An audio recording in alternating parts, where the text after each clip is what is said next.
Hello, this is Reverend Don Lewis coming to you from beautiful Florida. And today we have a question from Ma G. And my goodness, what an interesting question it is. Ma G asks whether I would consider all energy to be sentient. And Ma G goes on to subdivide this into a number of points and questions. And the first point that she brings up is the idea that the answer to this question hinges to some extent on how we define energy, and she wants to specify that she's speaking of psychic or magical energy. She also points out that part of her question relates to a vision that she had, in which she saw a dragon, and her question in part is, was this dragon an independent entity coming to her, or a symbol sent to her by her higher self?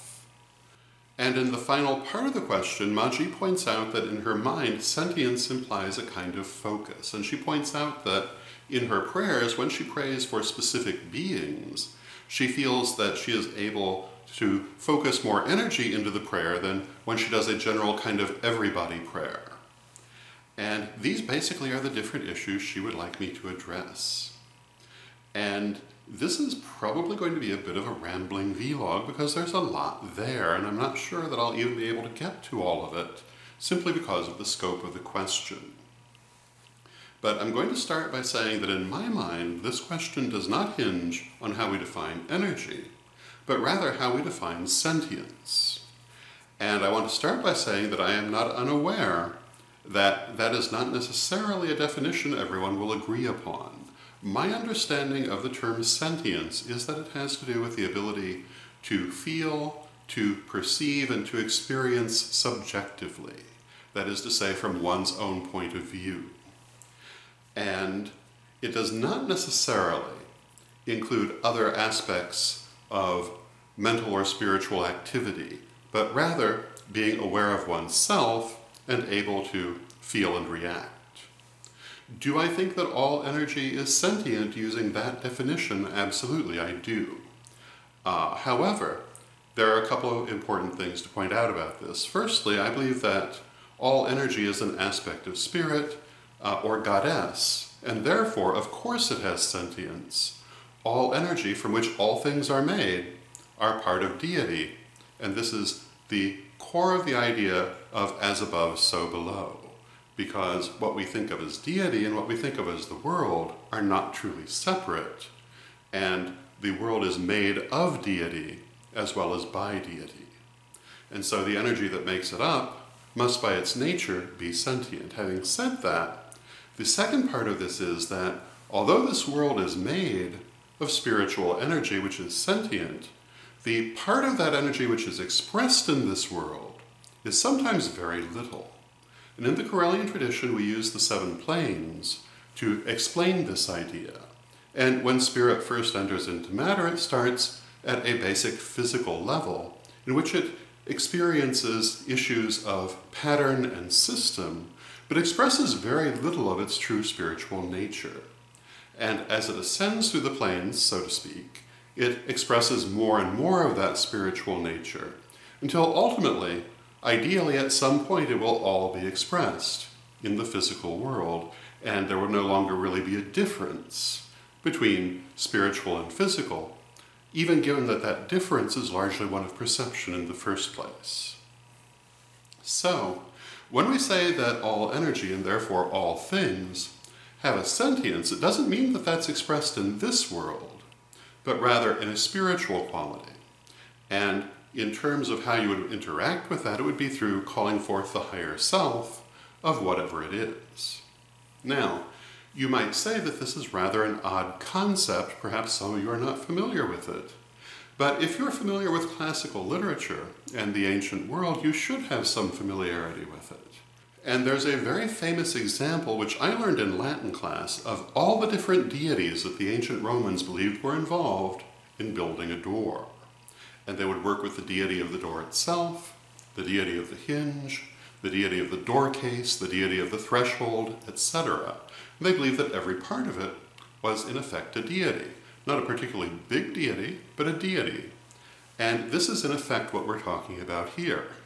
Now, the ancient Romans did not think that the hinge was, physically speaking, more than a hinge, but they believed it had a spiritual component which was inherently divine, in the sense that all things that are spiritual are divine. This is not to say that the expression of divinity through a door is anything more than a door, but if you can connect with the energetic aspect of the door, you will find there is more there, because the energy is expressing only a small amount of itself through the physical existence.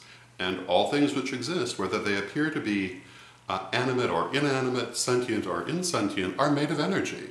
And if energy is ultimately deity and ultimately sentient, then it all has that sentience in its spiritual aspect, though not necessarily in any way in a physical aspect. That depends on how much of spirit is being expressed through that form and that place within the 7 planes. Generally speaking, we regard humans as being in the mental plane. Some humans are closer to the emotional plane, some are closer to the astral plane, but we're pretty much in the mental plane. And as such, we understand everything fairly easily that comes into planes that precede the mental plane. That is the physical and the emotional, as well as the mental itself. These things are readily obvious to us. But those things which are in the higher planes, we have to work very hard to perceive.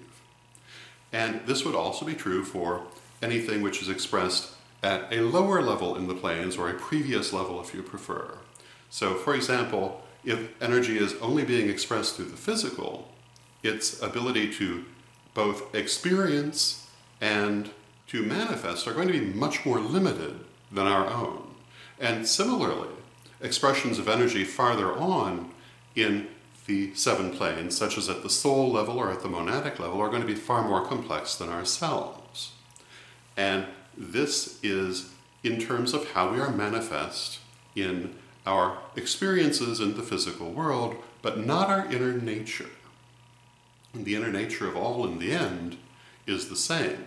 Some more educated through experience, but inherently the same. And in the end, it's all that same energy, arranged through a variety of ways of viewing experience.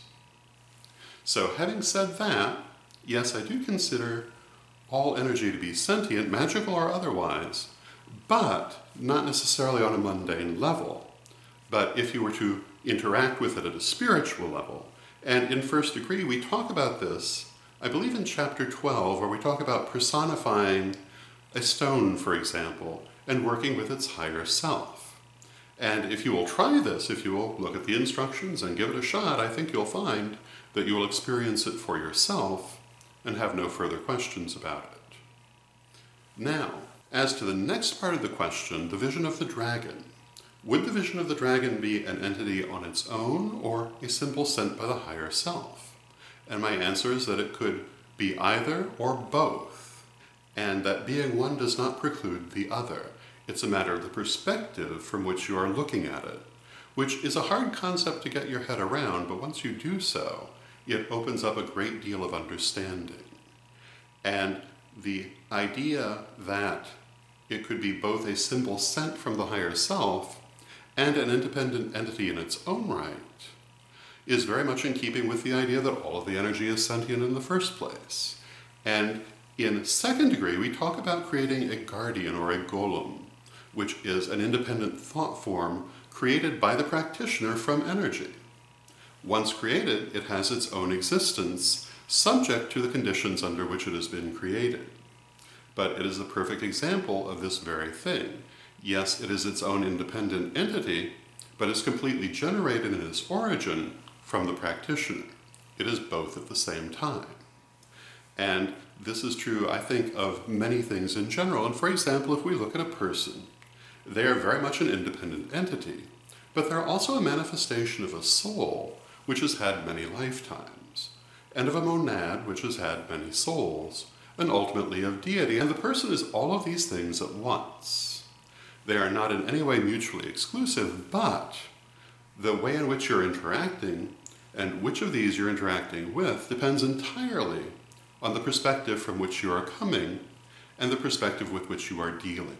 And so they can be experienced at different levels, either separately or at the same time. And they may appear, again, to be very discreetly separate, but they are not. And when you work with higher levels of magic, this becomes more apparent.